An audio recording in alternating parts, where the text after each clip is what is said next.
We have an active week full of planetary transits. It is an interestingly cool week ahead in terms of transits, especially with some of the other stuff we have aspect pattern wise. There will be a grand cardinal cross happening this week, which will aid us in getting things off the ground. Mars is leaving Leo and entering Virgo, which should help us take practical action on our objectives. But if you couldn't get enough regal energy, Mercury is going to transit into Leo, giving us the opportunity to think more boldly. And we have another active week of Mercury transits, giving us the opportunity to work on our communication skills with others along with ourselves in terms of our internal dialogue. Even though the vibes on the graph are minimal, there's still a lot going on through this week. As a matter of fact, the whole month of July seems to have this tone when it comes down to the vibes on the graphs that I've looked at, where it just seems minimal compared to some of the crazier energies we've had back in June. But that doesn't mean that July in itself is going to be quiet, because we have a lot of transitional energy occurring through this month. Solitude is going to peak and valley throughout this week, and so we'll have a couple of days where we may want some space to ourselves, particularly on the 10th and on the 12th all the way up until about the 14th. Those could be days where we're needing space to ourselves. Those could be days where we're needing just time to be with our thoughts.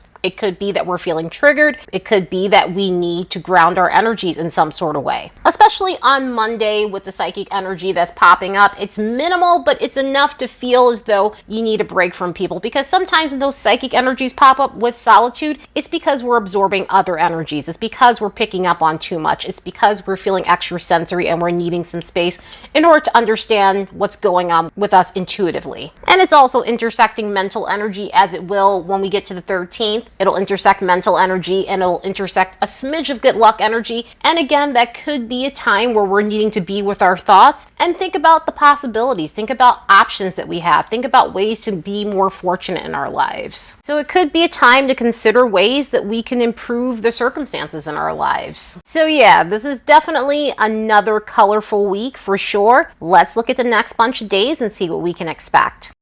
As a reminder, don't forget to like and subscribe, because it helps this channel grow. And if you'd like to support the work of this channel, you could do so by buying me a fresh cup of coffee. There's a link in the description box below.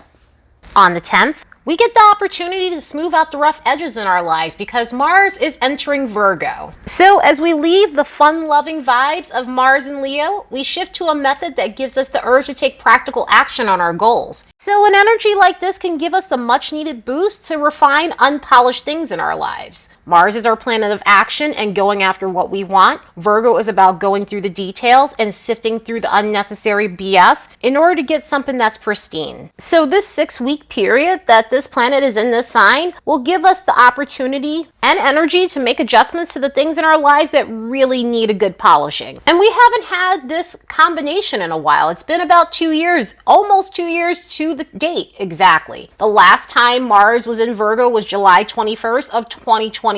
So we're only a few weeks shy of it actually being a full 2 years. But now that Mars is back in the spot, it'll give us the much needed get up and go that we might be craving at this point. Mars in Leo has a ton of get up and go, and it has a lot of enthusiasm and motivation and go-getter energy. And because of its fixed nature, it gives us the much needed boost to stay the course. However, Virgo energy kicks that up like 200 notches and truly helps us get on our grind, because what it does is it causes us to narrow our focus, take logical action, and really pay attention to those crucial details that we need in order to succeed. And combined with Mars, this Virgo energy gives us the ability to direct our energy more intentionally and in a way where we're able to cut through unnecessary clutter, unnecessary bullshit that might get in our way in terms of any of the goals that we're setting, in terms of things that we're going after, which ensures that whatever we're working at is done efficiently to ensure the finished product is pristine. Another cool thing about this is, because of Virgo ruling the mind and Mars being about our energetic vitality and force, this could be a period of increased mental sharpness. So energetically, we might feel more wired, we may feel more mentally alert, we may feel like we're picking up things quicker than normal, we're able again to focus on the details more than normal, and overall we're just processing data easily. So with this kind of influence, nothing's going to escape our attention that we need to pay attention to,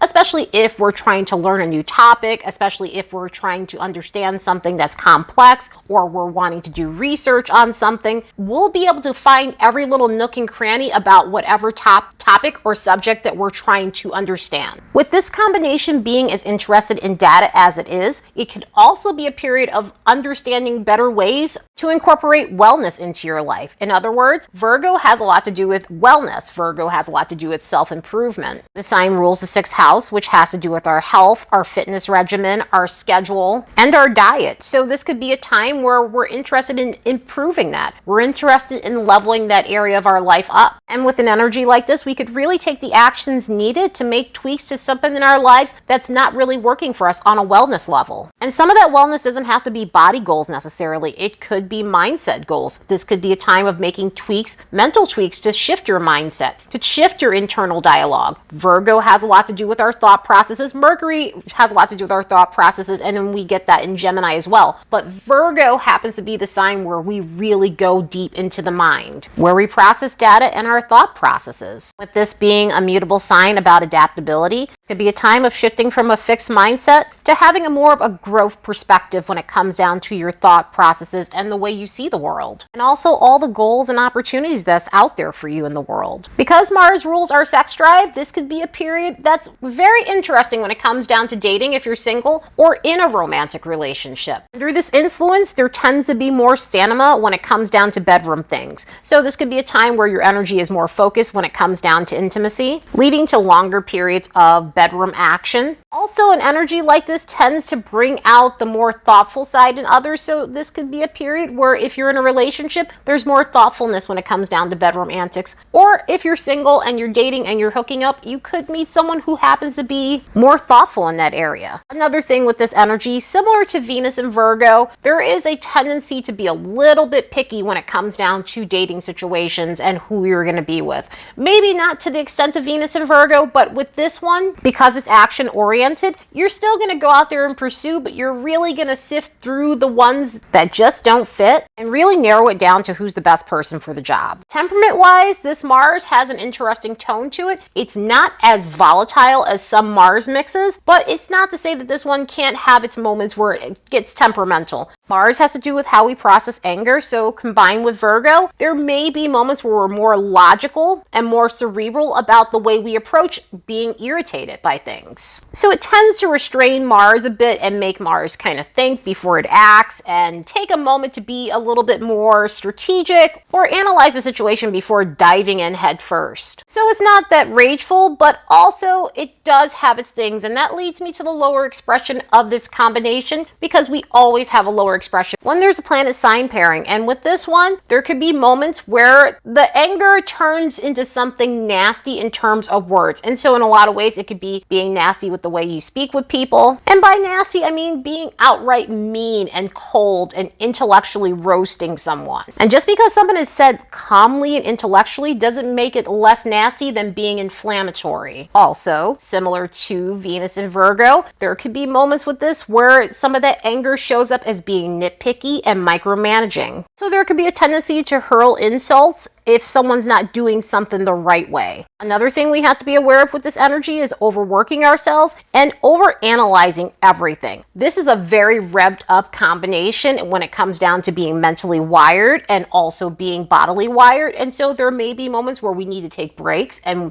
we're not knowing how to take breaks, and we may burn ourselves out because we're so focused on the task at hand and we just want to get it done right that we don't know when to stop. And because of the mentally wired nature and the nature of Virgo paired with this, our minds could be overactive. There may be bouts of insomnia with something like this. And a lot of this could be because of overanalyzing things, overthinking things, being in our heads too much. We're experiencing harsh inner dialogue that's keeping us up at night or just making our minds feel very uneasy. So try to balance out your energies the best way you can. We'll have this for 6 weeks like we do when Mars is passing through a sign. And so use this for all of its great qualities. That same day, Mercury is going to make an opposition with Pluto. Mercury's at 29 degrees of Cancer, and it has an edgy tone to it because once these planets hit 29 degrees, especially in cardinal signs, they tend to bring a bit of edge to them. them. And it happens to be opposing Pluto at 29 Capricorn. So this could be a day where communication tends to have a power struggly tone to it. An energy like this can enunciate problematic conversations.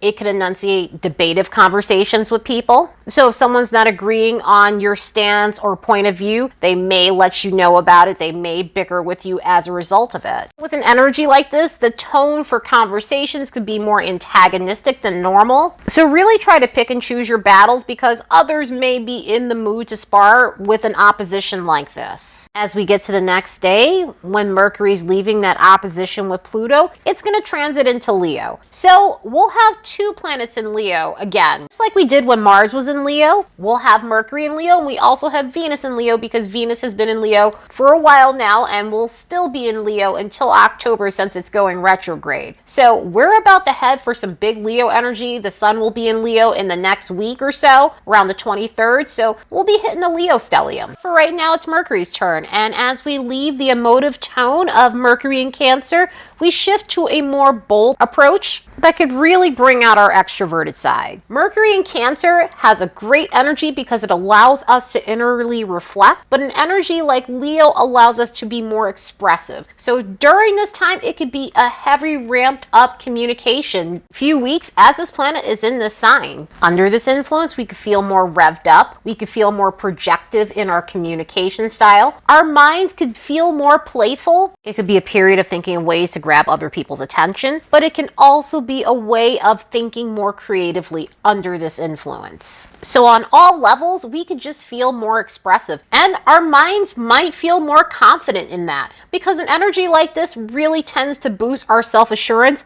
allowing us to feel more open in terms of interacting with other people, in terms of not dulling our shine, leading us to be able to speak in a heart-centered manner. And something like this is much needed, because mindset-wise, it really helps us feel good about ourselves. It really helps us recognize how cool and talented we are. And when we're feeling like that, it's so much easier to be communicative with others. And the best part about it is it's easier to have better internal dialogue in terms of the way we speak with ourselves. So this could be a time of motivating yourself. This could be a time of being your own best cheerleader. Although this could be a time where we're starting to feel some of that cheer from other people, because this is an upbeat energy that allows us to speak encouragingly to others, as well as receiving that sort of encouragement ourselves. With a Mercury sign pairing like this, we'll seek out mental stimulation in a way that's more playful. In other words, we can have the urge to immerse ourselves in the creative things. We can have the urge to immerse ourselves in entertainment. Leo energy is all about leisure. It's the fifth house of how we recreate. So this could be a period of feeling mentally stimulated through those types of things. I know for some people that may not sound like mental stimulation, but having fun and doing cool, adventurous activities gives us a considerable boost mindset-wise when we do those things. So this could truly be a time of feeling satisfied through going out and doing bold things, or going to places with a theatrical ambience about it, or even attending a play, going to the theater and things like that. Also, because of the creative, artful nature of Leo, this could be a time where we feel stimulated through creative things, through artsy things, through things that enhance our talents. One of the other cool things is if you've gone through some sort of artistic block, this might be a time where your mind is feeling more vibrant than normal and inspired, allowing you to cut through that artistic block and create something that's very standout. Even though Mercury is not associated with romance and dating, a pairing like this could bring out our more amorous side. So this might be an ultra flirty time. This might be a time where we have romance on the brain, focusing on our dating lives or focusing on our current relationship, bringing a sense of passion and theater to our love life scenarios. Of course, there is a lower vibration, as there is anytime there's a planet sign pairing, and this one is no different. Due to the confident nature of Leo, we could be thinking more confidently. We could be feeling more self-assured, which is always great. At the same time, we need to be aware of being self-aggrandizing in this energy. We need to be aware of thinking we're too good for things. Also, acting in a very prideful way, because this energy tends to rev that up as well. Because Leo is a sign that encourages us to stand out and get the attention that we deserve, get the applause we deserve. Paired with this on a lower expression, it could create moments where we're expecting validation, expecting praise from others. And although you may be working hard on something, something and may be skilled and talented, sometimes people just don't have the bandwidth to do that. And a lot of the times it's not personal, it's just that they're not thinking about it. And so with an energy like this, we really need to be aware of lashing out if we're not getting the validation that we're feeling as though we deserve. Or on the flip side, getting down on ourselves when we're not getting the attention that we want. Because although this is a very confident Mercury, sometimes when that confidence isn't being fed by external validation, it can shift into feeling down if you're not getting the validation that you're looking for. But other than that, let's use this to express ourselves unabashedly, especially if we've been in this era where we haven't been doing so and we've been stifling our voice. From the 12th to 14th, we have a bunch of complex alignments, but one that may help us suddenly turn things around. On the 12th, the sun's going to make a square with Chiron, which could be a day of mending our ego wounds. With an energy like this, we can feel up and down throughout that day, especially when it comes down to feeling self-assured. And because of this, we might have a day where we're seeking validation that's external and it's not working in our favor. In other words, it could be a day of looking for validation to make ourselves feel better, getting that ego boost, getting that nice serotonin from that ego boost, but we're not necessarily getting it. And when an alignment like this happens, it's giving us the nudge needed to develop better coping mechanisms, especially if our self-esteem is fluctuating, and to look for it within ourselves and not through other people. As we get to the 14th, the sun's going to make a sesquiquadrate with Saturn, while Mercury is in a Quincunx to Saturn. So we're having double the Saturn alignments that could create a day where we're feeling more deflated than normal. We could feel as though things are not moving as quickly, which is further making our self-esteem plummet. And with the Mercury Quincunx Saturn stuff, we might go to one of our default coping mechanisms, which is minimizing some of our feelings so that way we get nice and numb and not feel our feels. So these energies is one of the reasons why solitude was so high on the graph and why we were seeing that mental energy kicking in. And so this could be a day where you're needing space to yourself. This could be a day where you're needing to focus on what's next in terms of your goals, in terms of getting some sort of forward movement. Also, another reason why that solitude energy was popping up, this could be a day where you're just being overly critical on yourself and you're not feeling as though, you're going to get to where you need to get. And when we're feeling like that, we really just don't want to be around people. We want to be to ourselves so that we can process what's going on in our minds. But I will say one thing with this Saturn aspects, especially with Saturn and the sun making that sesquiquadrate with Saturn, a lot of the times with these situations that we feel aren't moving, if we've been putting in the hard work and effort, Saturn tends to reward that. So it can be a thing where, we're having to find a solution to get to the next step. And because we've been working hard and now we're working hard on this, once we get to some of those harmonious alignments with Saturn, we can end up having our moment where there's a solution to our problems, but we can also have our moment where we're getting the recognition or we're seeing the progress that we've been working on at that point in time. Luckily, on that same day, the sun is going to make a sextile with Uranus, which could be a nice mitigating factor to a lot of this uncomfortable energy. A vibe like this can suddenly shake up the air and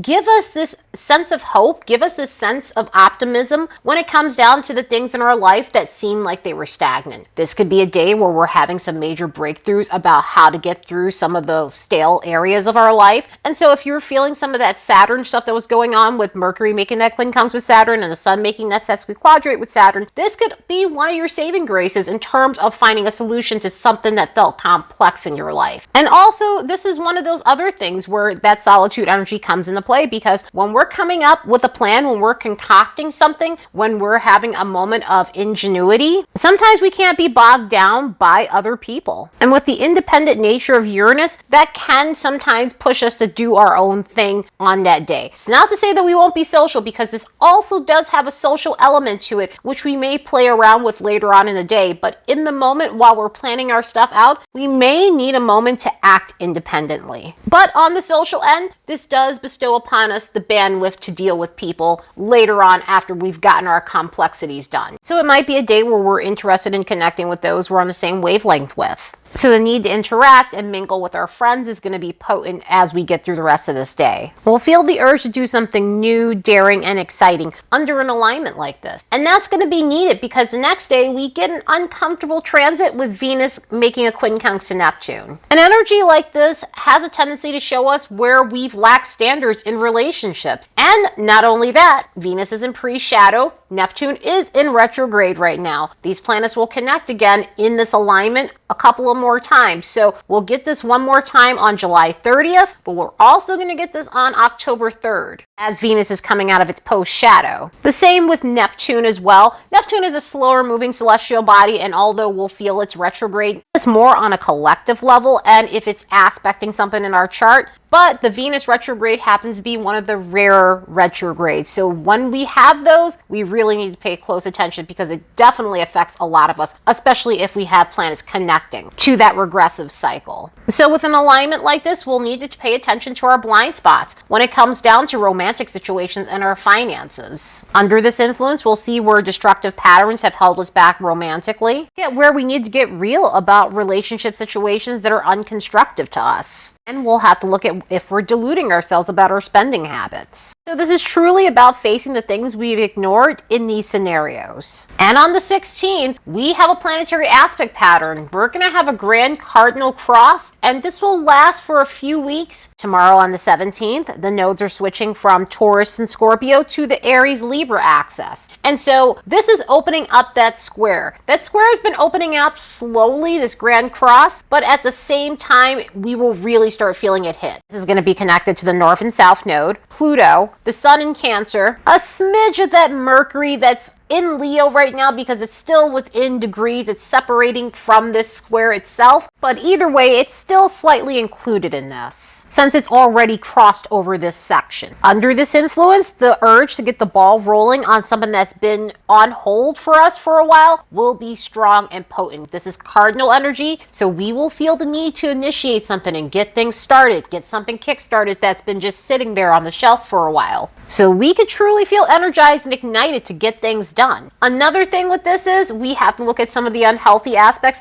of what's holding us back from getting things going in our lives. So something like this could show us where we're lacking self-motivation. A vibe like this can show us where staying in our shell has kept us small in our lives. Energetically, this could show us where codependency has caused us to lose our identity, which in turn is stifling us from growth. And it can also show us where having a limited mindset is preventing us from taking healthy risks. So an energy like this is going to point out those things and show us where we need to work on that, so that way we can get things off the ground that have been just sitting there and festering for a while. So yeah, what a week. And we have more ahead as we go from the 17th to the 23rd, which I will talk about in the next podcast. But anyway, I hope you all have the best week ever later and see you in the next episode.